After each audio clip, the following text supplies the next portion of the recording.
Personally, I think low elo players have been done a disservice by how macro is usually taught. Recall 1 minute before an objective spawns, push mid for priority, then set up vision control into blah blah blah. Look, I'm not saying that's bad to do, but I found that players learn 4 or 5 of these pre-planned strategies, and that's what they try to pull off in most of their games. These strategies are good, but they're not what you're supposed to do all the time. The problem is that in solo queue, you are playing in complete chaos, and trying to set up a really organized objective setup or fight is asking to be disappointed, especially in lower brackets. My personal philosophy on what macro is a little different. How can I be as frustrating as possible? How can I make my opponent feel like the game isn't fair, that they can't do anything, and that they're always in an uncomfortable position? This is usually done 90% of the time by aggressively pushing minion waves in, and I'm going to show you how you can start adapting your macro every single game to this playstyle. You want to be able to pressure regardless of whatever your or the enemy team is doing, but to do this, you do need to play on the fly. You need to take information in and adapt your decision making quickly. Basically, you gotta learn to get down and dirty with solo queue. Good macro doesn't always look so clean like it does in guides. To really pull off what I'm going to teach you, you will need to work on some key skills that are required to adapt your decision making. I'll be teaching you everything you need to know in this guide, but you will absolutely benefit a lot more by reviewing the courses over on our site at SkillCap. We have everything you'll need to properly apply what you see in this video. On top of that, we have a dedicated ADC Essentials course that goes over everything else you need to succeed as a bot laner. And learning to play on the fly will require some mechanical outplaying by you, which you can get much better at by checking out our mechanics course, which is doubly important for ADCs since you are playing the most mechanically intensive role by far. And that's on top of all our other courses that you'll get a ton of value out of. So if you find this guide helpful and want to learn more, there's a special discount link below. Let's get back to the guide. Now, like I said before, standard macro has its place, but I feel like players just default to it most of the time, regardless of what's happening. So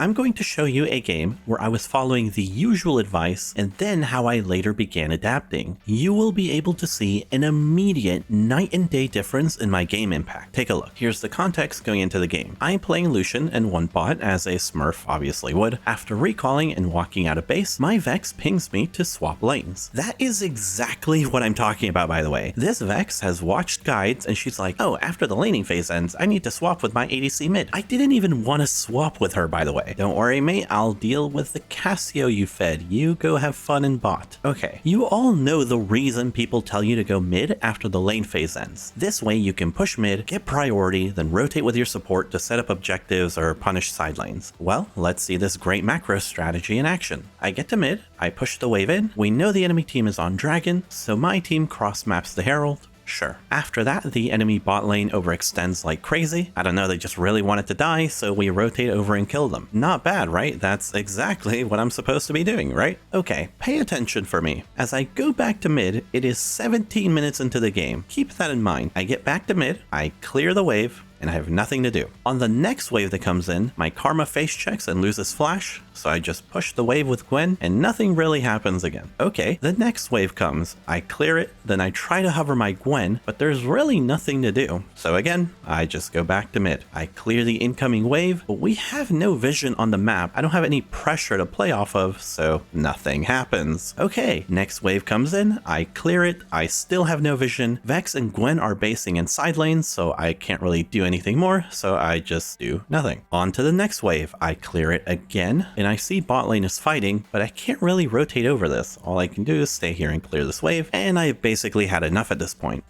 Okay, I'm actually... Nah, I'm out. I'm not getting anything done here. Let me be clear here. I just spent 3 minutes in a platinum game as a challenger smurf doing nothing. I'm not saying that what I did was bad. Technically, that's what I should be doing. You can climb this way, but I personally hate it because you have no agency. Remember, the only play I made was because the enemy bot lane was just straight up inting. Otherwise, my agency revolves around my teammates. Let me tell you, high elo can be really enjoyable as as an ADC. If you have pressure and priority mid, your Zeri and Warwick will sync up their pushes and collapse while your jungler is spawning Herald mid, and then you'll all coordinate a perfect 5-man dive together. I cannot emphasize this enough. You are not playing the same game we are. Mid pressure in high elo is actually very satisfying to contest and prioritize because your teammates actually play off of it. But in low elo, I hate playing this way, especially as ADC. This is why you feel like you have no agency. You're just waiting for stuff to happen because your pressure is just not being utilized. On the fly macro that I'm going to teach you is quite risky, and yes, it does require skill, but you will have way more agency and it's super satisfying to do. And most importantly, you will learn the game faster. If you put yourself into positions where you have to adapt, you will learn a lot more than by just AFKing mid. You're doing the same thing over and over and over again. Whereas if you're constantly forced to adapt your decisions, you will just naturally improve so much faster. So let's get to learning. There's some key lessons you'll need to pop off with this playstyle. Here's lesson 1. I group a dragon a little later on. I'm not saying to never group, by the way. You definitely should 5v5 at objectives as an ADC whenever you see the opportunity. Anyway, Jarvan goes on me. I'm a bit too old to react to his combo, but it was a bad play, so he ends up dying. After that, I find that a lot of players would naturally go hit dragon with their jungler here, but to adapt your decision making, this is one of the most important questions you're probably not asking yourself. Can I hit the wave before my opponent can? I got a glimpse of the Cassio when we were killing Jarvan. I'm already next to the mid wave, so I'm gonna get there first. Dragon is probably fine, so I rush to the wave. Because I cleared the wave before Cassio, I have first move. You guys already know that. That's why you push waves to get priority over your opponent, but I'm figuring things out as I go. Then I see that the top lane is vacant with a wave there, so I do scuttle on my way to push. And again, I had first move on this wave. I clear the minions, move forward, and then I get ambushed by Smolder. Can you guys tell me what your immediate instinct should be here? Think about it for a second. What button should I press right now?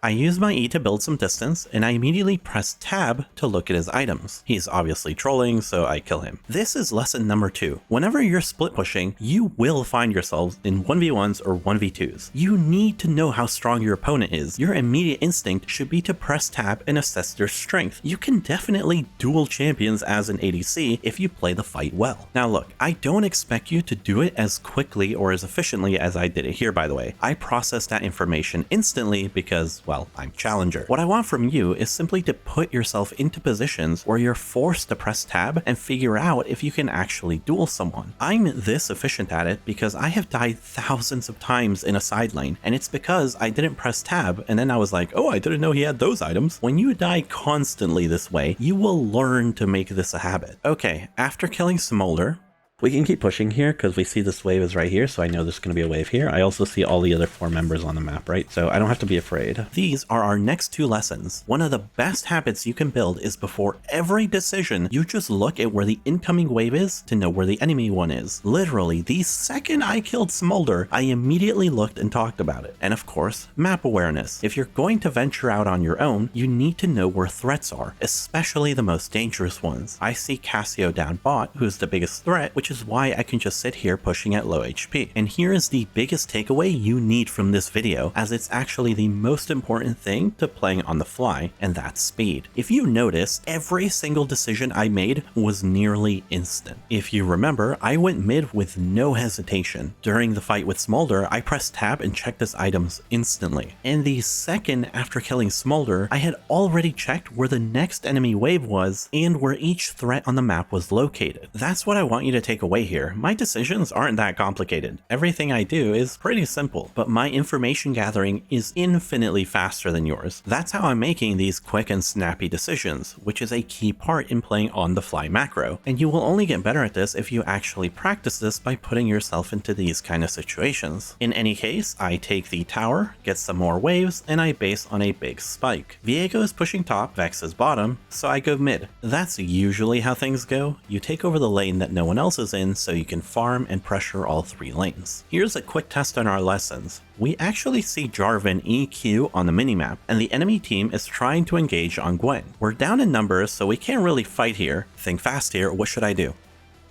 push mid should have been your immediate response. The mirrored wave rule means there's an enemy wave coming in and the enemy team is out of position, so I'm first to the wave and I clear it quickly. And I kite up away from the Cassio, who's my biggest threat. And because the Smolder is so weak, I can just kind of walk past him as I head to top lane. To push waves this aggressively, you will need to play on the edge quite often. Just remember that how aggressively you can play depends on your own defensive tools as well as your opponent's aggressive tools. If you have flash up or mobility spells, or your opponent's engage is low, then you can play really aggressively on waves. I just don't want you to think I only play this way as Lucian. I do this on champs like Cog all the time as well, though it is slightly less often. How much you get away with just depends on how much of a threat you feel from the enemy champions. Okay, I managed to push in the mid wave and get out. Watch the map. Just watch. My Vex, who is at 20% HP, is like, oh, I can push. They're all chasing Lucian. They also all let the mid wave go through, so now the enemy team is going to be stuck clearing it. Meanwhile, I'm already pushing top lane. So now they have to try and fix 3 lanes worth of waves. I guarantee you everyone on the enemy team is lost because their map state is collapsing. They are panicking 100%. So because all their carries are busy and behind on tempo, I know that Jarvan is alone trying to do red buff, so I just walk in and kill him. Oh, and what do you know? We had so much map pressure, my team was just setting up Baron, so I just swoop in and we secure it. Think about that. I showed you how I was completely useless earlier. I was just catching waves, unable to do anything because my teammates weren't setting me up. Now it looks like we're versus intermediate bots, and I actually look like a proper smurf. And that's because I'm permanently skill checking my opponents. When you relentlessly pressure them with waves, low elo players are gonna mess up. A little bit later, we get out on the map with Baron, but 3 of my teammates are just dead. I don't know, they just died. So me and Viego at least secure Dragon. I go bottom because I am not going to be able to push mid before the enemy. I clear this wave and then immediately click forward. Again, your answer should be quick. Why would I do that?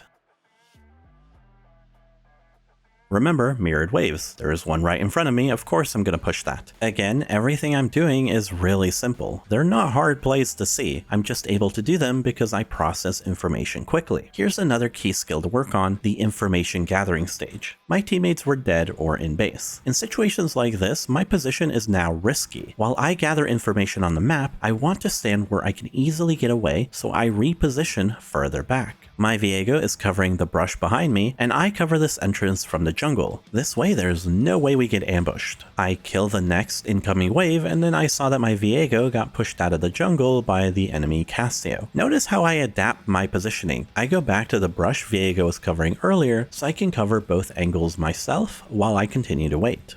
What I'm looking to see here is Cassio walking mid. She was just here, right? Like, I want to see her on this wave, and then I would go crazy. And once I've got good intel, I go in, simple as that. Cassio is kind of looking around here, so it's a little hard to stay, but my teammates have pressure over here, right? So because I have pressure here, if they come to kill me, my teammates are chilling. This way, when I see them coming, I can just walk away, and this will all bring us to the final and most important lesson of this video. Dude, I am so cold. Like, I've been shivering this entire game. Wait a minute. Wait just a minute here. And I was like, shivering. That's right, you need to turn your heater on before you load into the game. Always be sure to keep yourself warm and toasty before any match. Anyway, with that monotone joke delivery, you've got everything you need now to follow along with the rest of the game. I'm not going to super break things down anymore. I'm just going to show you how I'm using the lessons to stomp this game. Let's take a look. I path out of the base and go mid once more. When I'm there, I see Karma being chased. I try to kill Emilio, but it doesn't work. Okay, what do I do here? Come on fast, you've seen it before. Lessons 1 and 3 should have popped into your head. I have first move on this incoming mirrored wave, so after pushing it, I now have priority. I really don't want to teamfight at Baron because the Cassio is a literal monster. Dragon Soul is also coming up. So I say screw it and I go bot. I don't know what's about to happen. This might not even be the best play. Hell, it could go completely wrong. But I'm not thinking about any of that though. If you think your play is obnoxious and it will put your opponents into an unfair situation and might force errors out of them, then go do it. Who cares? Stop thinking about it. I know me being bot will put the enemy team into a super uncomfortable position where they're going to be split between Baron, Dragon, and me at their inhibitor. Smolder ditched his team as Baron to try to come defend my push, but since I know he's alone, I just kill him. As they desperately try to engage on me afterwards, I just walk away, and you can see why I was avoiding team fighting so much this game. I cannot go near this Cassio. She is a monster, and she counters my champ. I just cannot enter that fight. So what do? I scout waves. I have the first move to hit mid, so I push. But the enemy team is already rotating over here after winning the bot fight. So since I can't push the tower, that means I evacuate and go push top. Then when I see Cassio has finished clearing the mid wave and is rotating to me, I leave again. This is what you want to do. Be a mosquito. Being obnoxious and unfair is what macro is all about. I hide in this brush waiting for more intel. When I see 2 carries bottom, I assume I can come out and push this wave. Ignore that. Now that I've got enough gold for my last item, I take a recall. And look at the Cassio, look how desperate she is to kill me. She is mindlessly chasing me because the game is falling apart and she doesn't know what to do about it. After basing and coming back out on the map, I find myself pushing in mid and looking for options again. I randomly see Cassio basing at the last second. That means the biggest threat to me is gone for a moment, so I just full send it on the Jarvan, barely not killing him. Cassio runs out of base and randomly flashes on me, probably tilted out of her mind that this was her one chance to kill me. It sadly doesn't work out for her, and now that she's overextended, she's going to die. And because she was the only player holding their team together, they do immediately lose after that. Hopefully you saw the clear difference between me trying to play mid priority or whatever, and then actual on the fly macro. It is way more rewarding to adapt and push waves aggressively on sides, especially in lower brackets. You just need to practice it over and over until you're comfortable making these quick, snappy decisions. And trust me, once you master this, every game will feel completely unfair for your opponents because of how much pressure you're going to have. And again, if you want to learn the required skills to pull this off seamlessly and more great ADC content, check out Skill Cap using the discount link below. Alright, that's going to be a wrap on this one. Thanks for watching.